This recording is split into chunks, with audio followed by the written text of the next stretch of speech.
오늘 예배 참석하신 모든 분들을 환영합니다. 이 시간 주님의 은혜가 함께하는 귀한 시간 되시기를 바랍니다. 우리는 지금 바른 길의 원리라는 설교 시리즈를 하고 있습니다. 우리는 이번 시리즈를 통해 한 해 동안 바른 길을 선택해서 가는 원리에 대해 생각해 보고 있습니다. 첫째 주에는 어떻게 해야 바른 길을 선택할 수 있는가에 대해서 생각해 보았습니다. 둘째 주에는 어떻게 해야 위험물들을 피해갈 수 있는지에 대해 생각해 보았습니다. 그리고 오늘은 느낌을 따라 결정하면 안 된다는 사실에 대해 생각해 보겠습니다. 저는 잘못된 결정을 해서 원하지 않는 결과를 당한 적이 여러 번 있습니다. 제가 이런 잘못된 결정을 한 것은 머리가 나빠서가 아닙니다. 대신에 이런 결정을 한 것은 제가 느낌을 따라 결정했기 때문입니다. 이렇게 잘못된 결정을 한 것은 저만이 아니었을 것입니다. 여러분들도 아마 이런 잘못된 결정을 한 적이 있었을 것입니다. 우리가 잘못된 결정을 한 것은 단지 정보가 부족했던가 아니면 통찰력이 부족해서가 아니었습니다. 대신에 이렇게 잘못된 결정을 한 것은 하나님의 뜻을 구하지 않았기 때문입니다. 우리들에게는 하나님의 뜻을 추구하지 않고 우리 마음의 만족을 추구하려는 경향이 있습니다. 그래서 우리는 하나님의 뜻대로 결정하지 않고 우리의 마음이 이끄는 대로 결정합니다. 그 예로 우리들 중 대부분이 옷장에 입지 않는 옷들을 많이 가지고 있습니다. 그런데도 또 다른 옷을 구입합니다. 그 이유는 만족감을 갖기 위해서입니다. 새로 유행하는 옷을 사서 입으면 만족감이 생깁니다. 옷이 날개라는 말처럼 새 옷을 사 입으면 날아갈 것 같습니다. 이와 반대로 유행이 지난 오래된 옷을 입으면 만족감을 느끼지 못합니다. 다른 사람들이 유행 지난 옷을 입고 다닌다고 우습게 보는 것 같습니다. 그래서 사람들은 쇼핑몰에 가서 새 옷을 사 입고 만족감을 느끼길 원합니다. 또 어떤 사람들은 지금 가지고 있는 휴대폰이 잘 되는데도 새로운 모델을 또 구입합니다. 또 어떤 사람들은 지금 타는 자동차에 아무 문제가 없는데도 새 차를 구입합니다. 이런 행동들을 하는 이유는 새 것을 구입해서 만족감을 느끼기 위해서입니다. 우리들에게는 이렇게 하나님의 뜻을 추구하는 것보다 만족감을 추구하려는 경향이 있습니다. 물론 이런 행동들이 꼭 잘못된 것은 아닙니다. 재정적으로 허락된다면 새 옷을 사 입고 새로 나온 휴대폰을 사고 새 자동차를 타는 것이 잘못된 것이 아닙니다. 그리고 또 하나님의 뜻을 추구하는 것과 우리의 만족감을 추구하는 것이 중복될 수도 있습니다. 그 예로 저는 농구하는 것을 좋아합니다.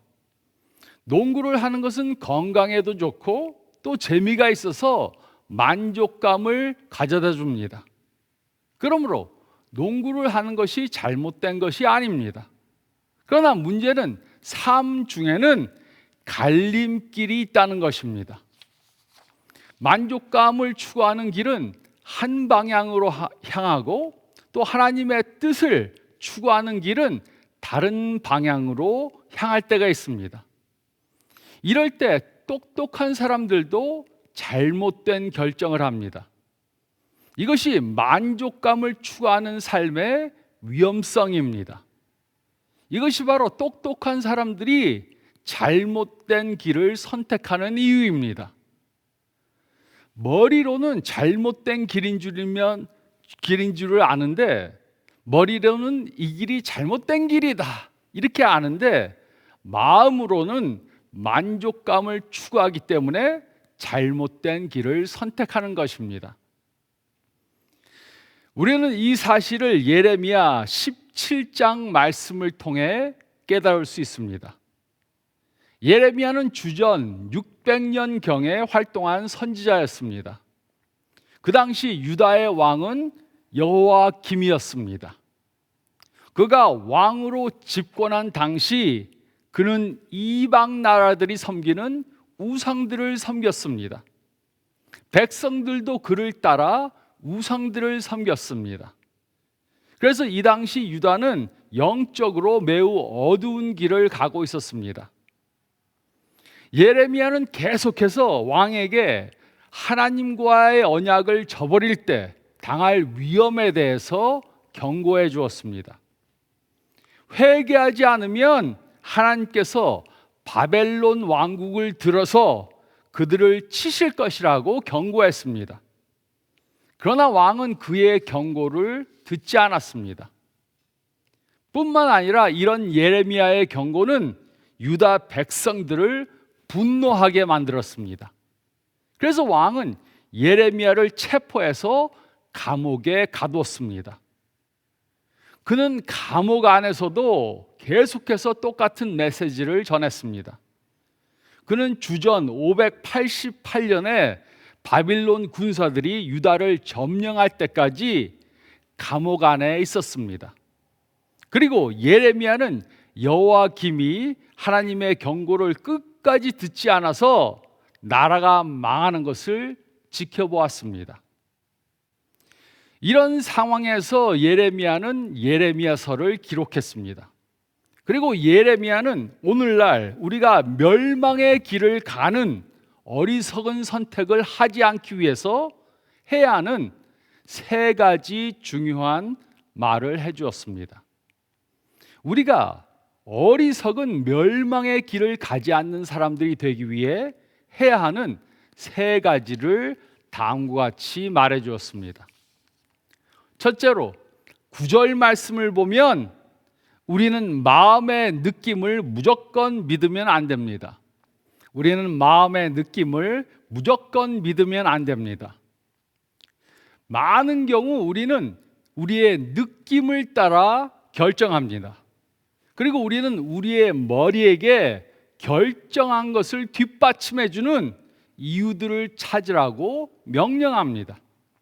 이렇게 함으로 결정한 것을 합리화시키려고 합니다.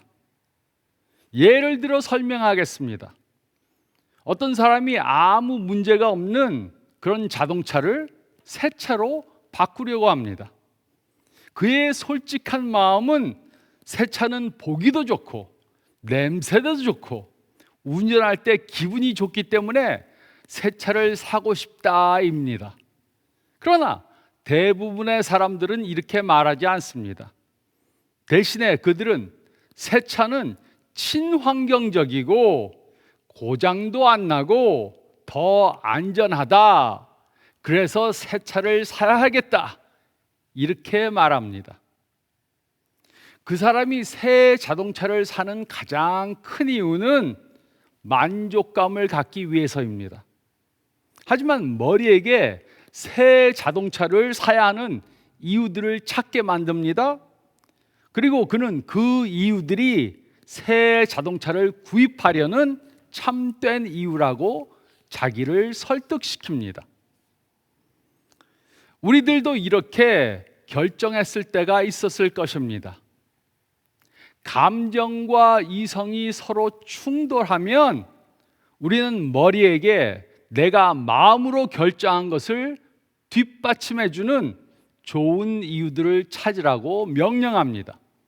그리고 우리가 만들어낸 이유들을 스스로 믿습니다. 물론 자동차를 이렇게 구입받다고 해서 자동차를 이렇게 샀다고 해서 삶이 크게 망가지는 것은 아닙니다. 하지만 매사를 이렇게 결정한다면 우리는 언젠가 원하지 않는 곳에 도착하게 될 것입니다. 그러므로 잘못된 결정을 하는 이유는 정보가 부족하거나 통찰력이 부족해서가 아닙니다. 대신에 잘못된 결정을 하는 이유는 우리는 우리 자신에게 솔직하지 않기 때문입니다. 우리는 우리 자신을 스스로 속이고 만들어낸 변명들을 믿게 만듭니다. 그 예로 알코올 중독자들은 자신들이 원하면 언제든지 술을 끊을 수 있다, 이렇게 믿습니다. 결혼을 하지 않은 처녀 총각들이 동거하면서 자신들은 돈을 절약하기 위해서 동거하는 것이다, 이렇게 말합니다. 건강이 상하도록 무리하게 일하는 부모들이 나는 자녀들을 위해서 일하는 것이다, 이렇게 믿습니다. 그러나 이런 길을 가고자 하면 언젠가 잘못된 목적지에 도착하게 될 것입니다.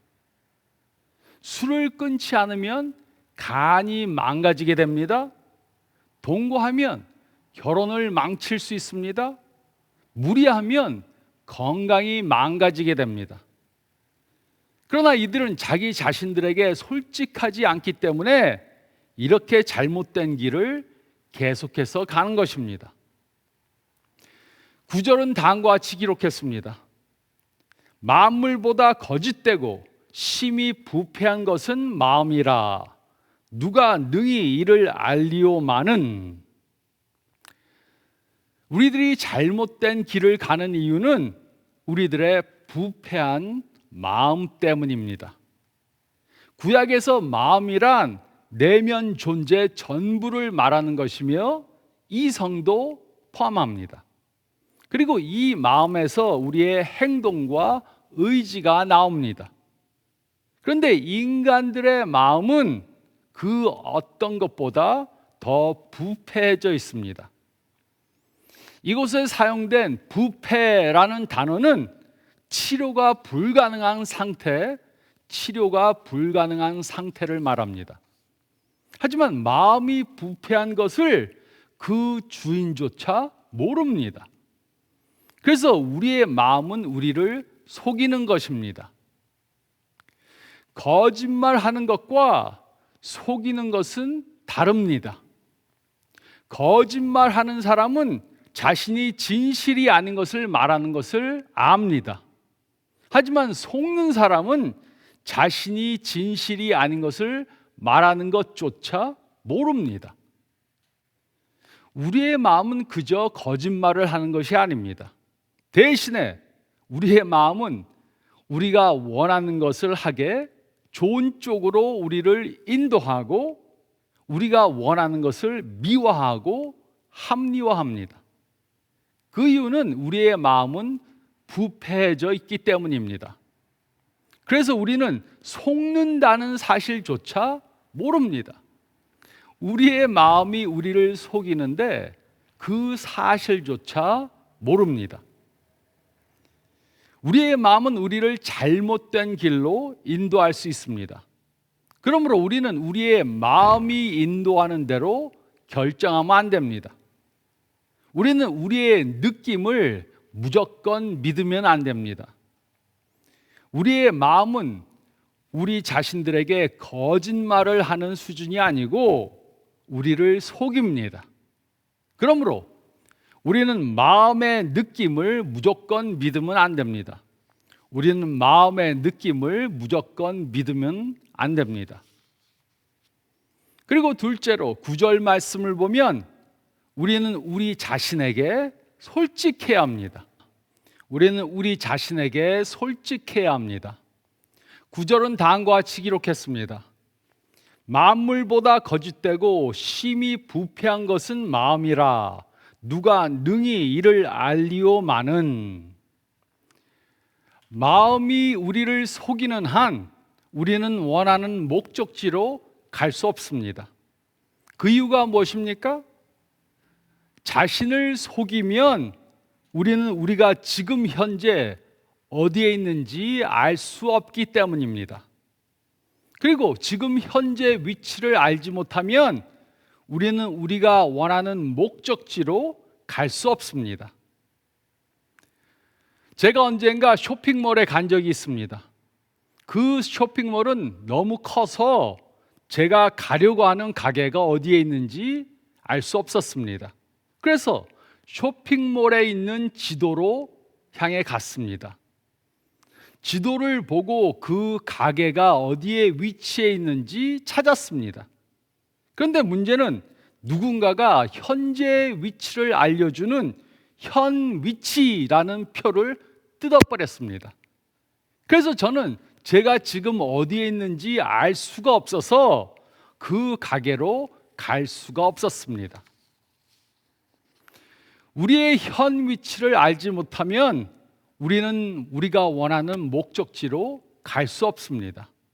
그러므로 우리는 지금 우리가 어디에 있는지 알아야 합니다. 그러나 우리의 부패한 마음은 우리를 솔직하지 못하게 만듭니다. 생각해 보시기 바랍니다. 우리들이 하는 거짓말들은 거의 다 똑같습니다. 별 문제가 아닙니다. 저 혼자서 해결할 수 있습니다. 다른 사람의 도움이 필요하지 않습니다. 다 잘 될 겁니다. 제가 감당할 수 있습니다. 괜찮습니다. 이런 생각들은 삶의 길을 잃었을 때 별 도움을 주지 못합니다. 대신에 이런 생각들은 우리를 계속해서 잘못된 방향으로 가게 만듭니다. 또 이런 생각들은 다른 사람들에게 도움을 요청하지 못하게 만듭니다. 저는 대학교 1학년 때 제가 대단한 사람인 줄로 착각했습니다. 그러나 제가 생각했던 제 자신과 실제 제 자신 사이에는 큰 차이가 있다는 것을 깨달았습니다. 제가 생각하던 제 자신과 실제 제 자신 사이에는 큰 차이가 있다는 것을 알았습니다. 그래서 저는 제 자신을 속이는 것을 이제 그만하고 실제 저 자신을 인정하기로 했습니다. 현재 제 위치를 솔직하게 인정했습니다. 내가 지금 어떤 사람인가 바로 보았습니다. 하지만 저의 부족한 모습을 보는 것은 쉬운 일이 아니었습니다. 그래서 저는 2년 동안 우울증에 빠졌습니다. 그러나 저는 저의 현재 모습을 바로 인정했기 때문에 제가 가고자 하는 목적지를 향해 갈 수 있었습니다. 예레미야는 그 당시 유다 백성들로 자신들의 죄를 인정하도록 했습니다. 그래야만 그들은 자신들의 죄를 회개하고 하나님께서 원하시는 사람들이 될 수 있었습니다. 그러나 그들은 솔직하지 않고 부패한 마음이 들려주는 거짓말을 믿었습니다. 그 결과 그들은 바벨론으로 포로로 잡혀가게 되었습니다. 우리는 우리 자신에게 솔직해야 합니다. 우리는 우리 자신에게 솔직해야 합니다. 그런데 우리는 어떻게 자신에게 솔직할 수 있습니까? 셋째로 5절로 8절 말씀을 보면 우리는 우리의 생각을 하나님의 말씀으로 바꿔야 합니다. 우리는 우리의 생각을 하나님의 말씀으로 바꿔야 합니다. 우리들의 마음은 부패해져 있습니다.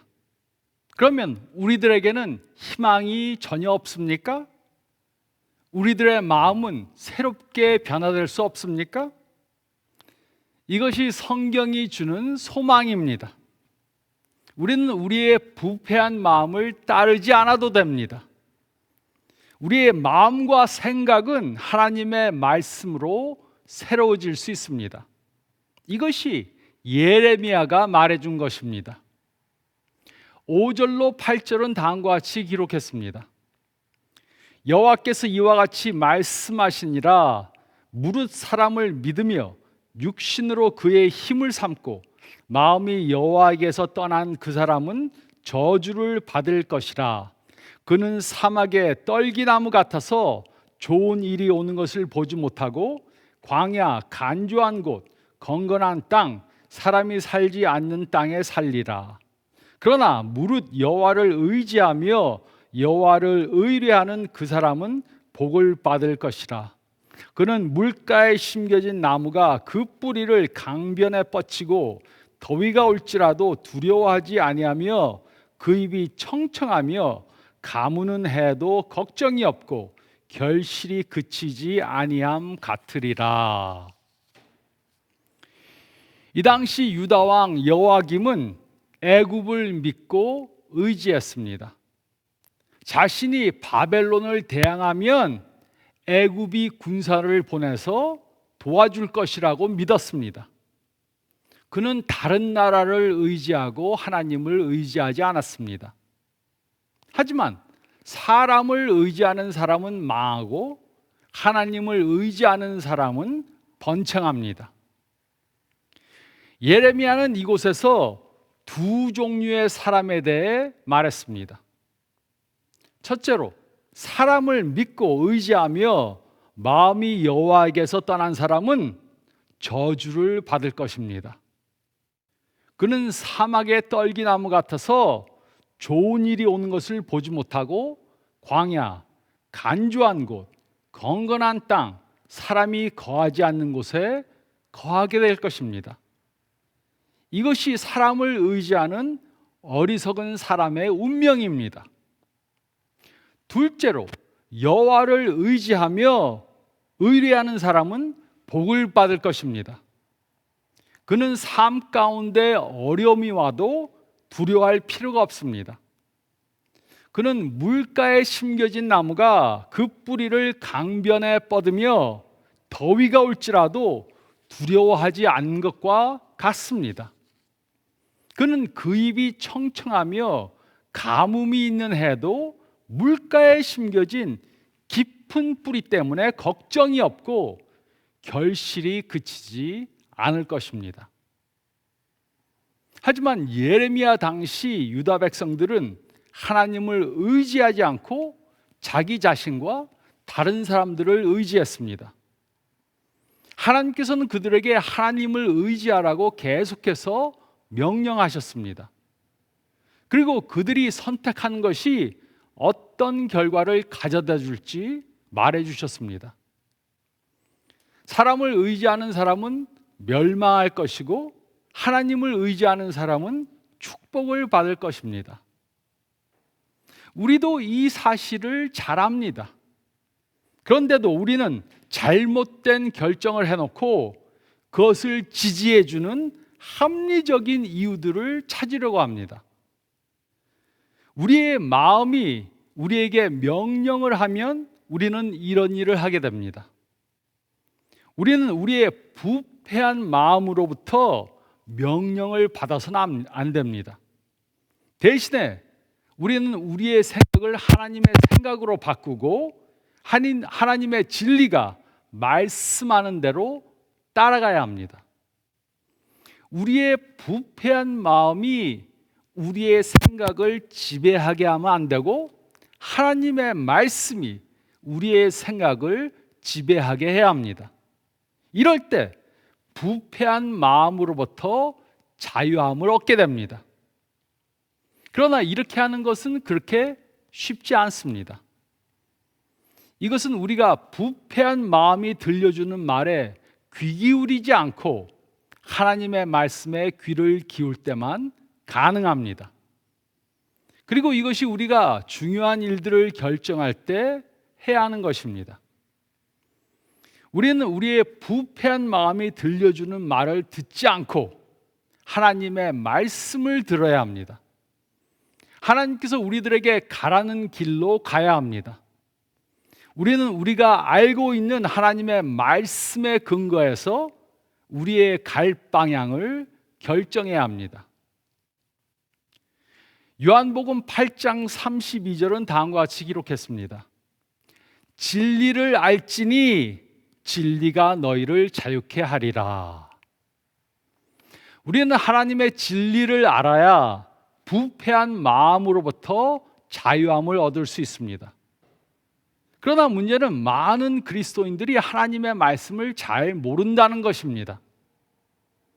성경은 매우 구체적인 하나님의 말씀입니다. 성경은 남녀가 함께 교제하는 것에 대해, 결혼 생활을 하는 것에 대해, 부부 관계를 갖는 것에 대해, 자녀 양육을 하는 것에 대해, 재정을 관리하는 것에 대해, 직장 생활을 하는 것에 대해, 또 대인 관계를 하는 것에 대해 기록해 주었습니다. 우리는 성경이 가르쳐주는 진리를 알아야 합니다. 그렇지 않으면 우리는 우리의 부패한 마음을 따르던가 아니면 다른 사람들의 말을 따르게 될 것입니다. 그리고 잘못된 종착지에 다다라서 후회하게 될 것입니다. 저는 대학교에 다닐 때 제 자신에 대해 솔직해지기 시작했습니다. 이제까지 생각하던 저와 실제적 저 사이에 큰 차이가 있다는 것을 알게 되었습니다. 이것은 제 자신을 하나님의 말씀에 비추어 보았을 때 깨달은 것입니다. 그래서 저는 성경을 매일 읽고 매주 성경 공부를 하고 성경의 말씀대로 살기로 작정했습니다. 그리고 저의 생각을 하나님의 말씀으로 바꿨기 때문에 우울증에서 해방될 수 있었습니다. 우리는 우리의 느낌이나 다른 사람들의 의견을 따라 살면 안 됩니다. 대신에 하나님의 말씀대로 살아야 합니다. 우리는 우리의 생각을 하나님의 말씀으로 바꿔야 합니다. 우리는 우리의 생각을 하나님의 말씀으로 바꿔야 합니다. 하나님을 신뢰하면 축복이 온다는 것을 믿으면서 하나님을 신뢰하지 않는 이유가 무엇입니까? 하나님을 의지하지 않고 자기 자신이나 다른 사람들을 의지하는 이유가 무엇입니까? 그 이유는 우리들의 부패한 마음 때문입니다. 우리들의 모든 어려움의 근원은 우리들의 부패한 마음입니다. 그러므로 우리는 하나님의 말씀으로 우리의 생각을 바꿔야 합니다. 또 우리는 우리 자신들에게 솔직해야 합니다. 그렇지 않으면 우리들의 부패한 마음은 우리를 속일 것입니다. 이런 실수를 하지 않기 위해 다음에 질문들을 해야 합니다. 첫째로, 내가 이것을 하고자 하는 참 이유가 무엇인가? 또 둘째로, 나와 같은 상황에 있는 사람이 나에게 조언을 구한다면 나는 그에게 무엇이라고 말해주겠는가? 또 셋째로, 나의 과거의 경험과 미래의 소망과 하나님의 말씀에 준해 무엇을 하는 것이 가장 지혜로운 것인가? 이 세 가지 질문들을 솔직하게 한다면 우리는 하나님이 인도하시는 가장 좋은 길을 볼 수 있게 될 것입니다. 그러기 위해 우리들에게는 용기가 필요합니다. 그 이유는 무엇이 옳은가를 알아도 용기가 없으면 바른 결정을 할 수 없기 때문입니다. 우리는 부패한 마음이 들려주는 말에 속으면 안 됩니다. 우리는 하나님의 말씀으로 우리의 생각을 바꿔야 합니다. 그리고 우리는 용기를 가지고 하나님의 말씀을 따르는 결정을 해야 합니다. 이렇게 함으로 하나님의 축복을 경험하는 한 해가 되시기를 예수님의 이름으로 축원드립니다. 저희 다 같이 기도드리겠습니다. 잠깐 머리를 숙이시고 오늘 말씀 생각해 보시기 바랍니다. 내가 오랫동안 올해 가운데 어떤 중요한 결정들을 해야 하는가 한번 생각해 보시기 바랍니다. 내가 올해 한 해 동안 어떤 중요한 결정들을 해야 하는가? 그 결정을 내가 마음이 내키는 대로, 내 마음이 인도하는 대로 결정하려고 하는가? 아니면 하나님의 말씀을 따라 결정하려고 하는가? 생각해 보시기 바랍니다. 그리고 하나님의 말씀을 알고 그것을 따라 결정하시기 바랍니다. 그러면 항상 축복된 결정을 하게 될 것입니다. 이번 한 주 동안 또 올해 한 해 동안 이렇게 질문하면서 결정하시기 바랍니다. 제가 기도드리겠습니다. 주님, 저희가 또 한 해 살면서 많은 중요한 결정들을 해야 할 때가 올 것입니다. 이럴 때마다 내가 원하는 결정하지 않도록 도와주시고, 다른 사람들이 하는 대로 또 다른 사람들의 말을 따라 결정하지 않도록 도와주시고, 하나님의 말씀을 따라 결정하는 저희 모두가 되게 도와주시옵소서. 그래서 물가에 심은 나무처럼 저희가 결실을 많이 맺고 하나님의 축복을 경험하고 그 받은 축복을 나눠주는 귀한 삶 살 수 있도록 올해 한 해도 주님 인도해 주시옵소서. 이런 한 주가 되게 도와주시고 이런 한 해가 되게 도와주시옵소서. 간절히 바라올 때 이 모든 말씀 우리 주님 예수 그리스도 이름 받들어 간절히 기도드리옵나이다. 아멘. 올해 한 해 이렇게 축복된 삶 사시는 모두가 되시기를 바랍니다. 건강하시기 바랍니다.